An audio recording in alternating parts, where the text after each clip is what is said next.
Questions with Alona. That's me. And then with us today we have Jen with Curan, our beautiful chair, our favorite chair.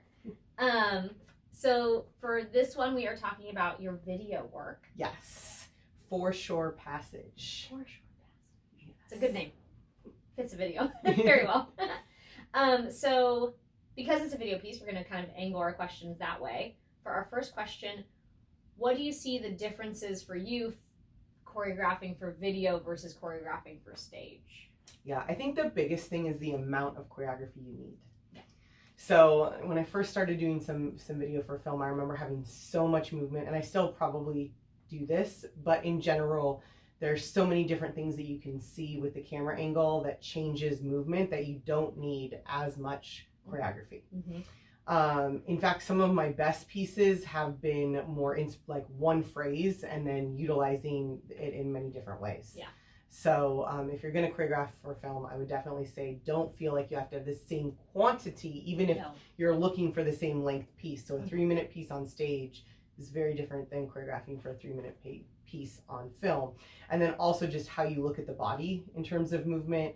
Again, you know, like you can look at a hand movement up close in a way that you can't really articulate in the same way on stage. You can look in the 3D body in such a different way. Yeah. So it's all about camera angles and incorporating the idea of movement and film. So you have to really kind of like verse yourself in both of those worlds.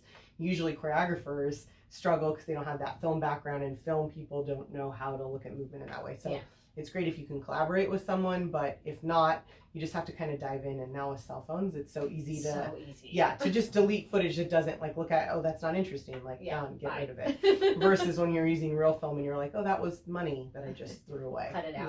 Yeah, exactly. You guys don't know what that is. It's fine. Our second question is, what movement styles do you most enjoy putting on film? Ooh. Because it's different. It is different. So I would say for me, like probably modern, or anything that's organic to that person that's in the video.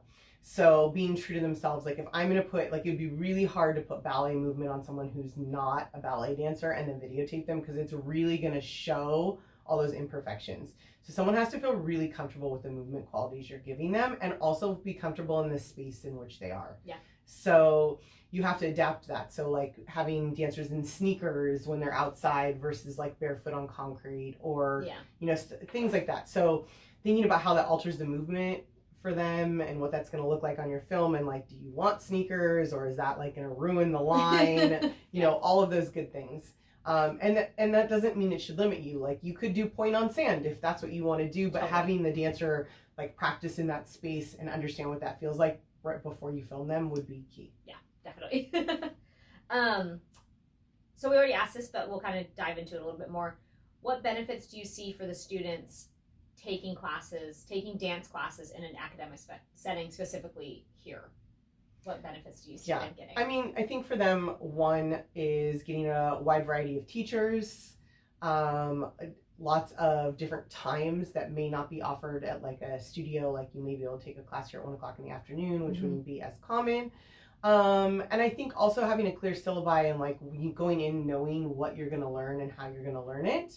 I think those are some like really key things here. And then again, like a choreography class, or you know, stuff like that, an aerial class, it may not be as hard to find outside of academia as it is in academia. And price, we are a steal of a bargain. I think it's $46 still a unit. So if you take a 1-unit class, you're looking at like $50 for a whole semester, which is, you know, really quite a deal compared to a studio. Or 100%. Yeah, it's a huge difference.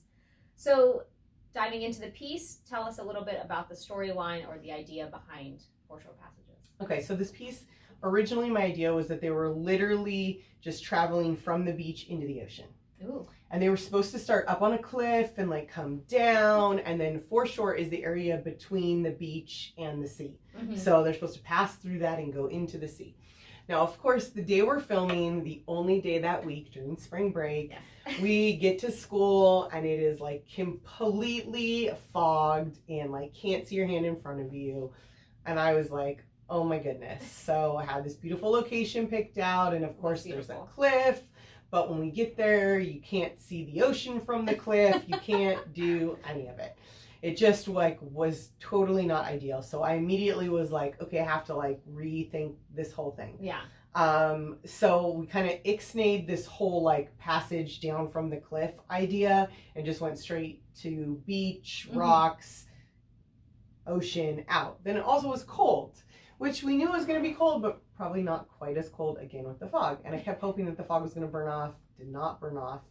And then also it was really interesting because we didn't go to the beach ahead of time. So seeing the dancers get in the water. Yeah. And how like they immediately like tensed up and like did not do what I was expecting in the water. So the movement in the ocean was a lot more challenging. Yeah. And then on top of all of that, I did shot the whole thing on my camera, and I was using a gimbal, and I was trying to flip between two apps, and my phone kept crashing. And so I have all this footage that has like jumps in it where it's like choppy and like, so when I got home, I thought I had more usable footage than I actually had. So this piece was actually supposed to be a 6-minute film piece, and I ended up having I had 2 pieces of music, and I ended up cutting it to 1 piece of music because I just didn't have enough good footage. And I also feel like the story that I was trying to tell it got cut down so much from the progression that I didn't need that extra part of it. Yeah.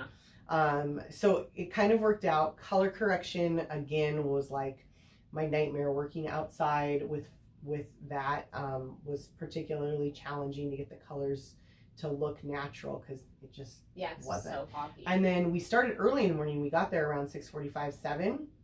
So my early morning footage, no one was there, which is great. Yeah. Then around like 8:30, like people showed up. So there's a lot of things when I was trying to walk and like circulate where I have people, and I really didn't want other people in my shots. Yeah. So I had a lot of footage I lost due to people, or I had to cut and only use part of certain instead of like a whole shot that I was really planning on using. So there was a lot of things in the editing process that I was like, ugh. So this was a good learning experience of like everything that could go wrong. Did. And I still think the piece turned out beautiful. And no one probably would have ever known that had I not told you. I had no idea. Was like for me it was like I didn't start editing it for a while because I was so upset when I watched the footage. Like I was like, do I need to reshoot this? Where am I at? And then finally I was like, nope, we're just gonna like create a new plan and make it work. And I think it worked. I think it was beautiful. Came across. And some of the stuff that we had was beautiful with the dancers. The costumes really worked well. But it definitely wasn't the vision. Yeah, no. It became a lot creepier and like sadder than I was wanting the piece to initially be. And then I was like, but that's what art is. Sometimes your vision has to be redirected. So this was one of those pieces. Yikes. Yeah. That's a lot. It was. I know the dancers were cold. We talked about it a lot. Yeah. The water was really cold. It was. And they were all smart because I reminded them to bring a change of clothes, but you know who forgot to bring a change of clothes? And I ended up being waist deep in the water. Yeah, because you were and I literally had I was just in my little shorts that I had soaking wet for the rest of the day. Didn't have a towel. Like, I planned for everyone else except for myself. For yourself. That's what happens. That's what happens. So question number 5. Specifically for this piece, how do the costumes play a role in... So the costumes for this piece, when I started talking with Christina about it, I was like, they've got to be able to get wet, and I don't want them to like just turn into like wet, heavy dog. Like that's what I just was like, you know, when you get like in jeans and you get wet and you're like, or a sweatshirt and you're just like, oh my God, I feel like I weigh 100 more pounds and not. So she was really great because she was like, okay, we need to have like light fabric that when it gets wet, it can still like float on the water. And we created like such a great palette. So it was like yellow, green, blues, like turquoisey kind of colors. And so it like went really well with the ocean and ended up with the foggy day like really being quite lovely. And then underneath she just created little unis for them. Like we were originally I was like, oh, do we do like 1920s bathing? But I didn't want it to be a period piece, but I was like, bathing, I wanted a bathing suit that was full coverage, not like today's kind of bathing suit. So we went with the little unis, and they weren't really supposed to stand out. They were supposed to just be easy when you got wet to kind of feel like a one-piece bathing suit. I think that it they worked.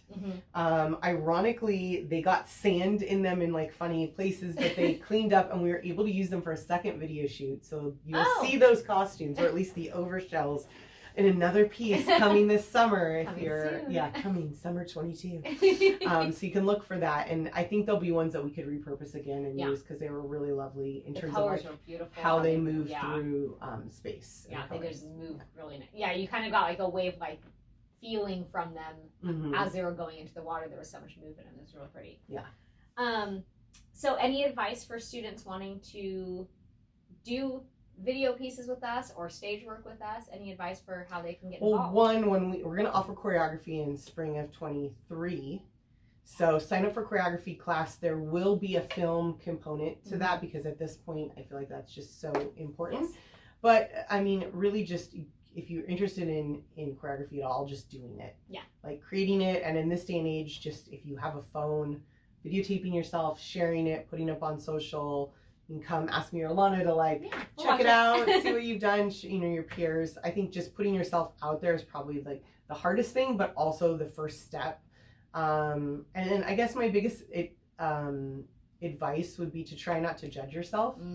I feel like it's just like dancers don't like to see themselves on film. I feel like sometimes choreographers get that way too, or they get a little bit like imposter syndrome, like I'm not good enough, I don't have the talent. Anyone can create movement. Anyone. My 7-year-old daughter creates movement all the time. Yes, she does. So don't be scared. That's innate even to like babies and children. So I think we in our society kind of make people feel self-conscious about that, and you shouldn't. And you may have something really interesting and unique and different that you're just like keeping inside of you because you're worried. So, so let it out. Share it with the world. Share your movement with the world. We all want to see it. All right, that's it, everybody. Thank you so much for joining us. See you next time. Bye.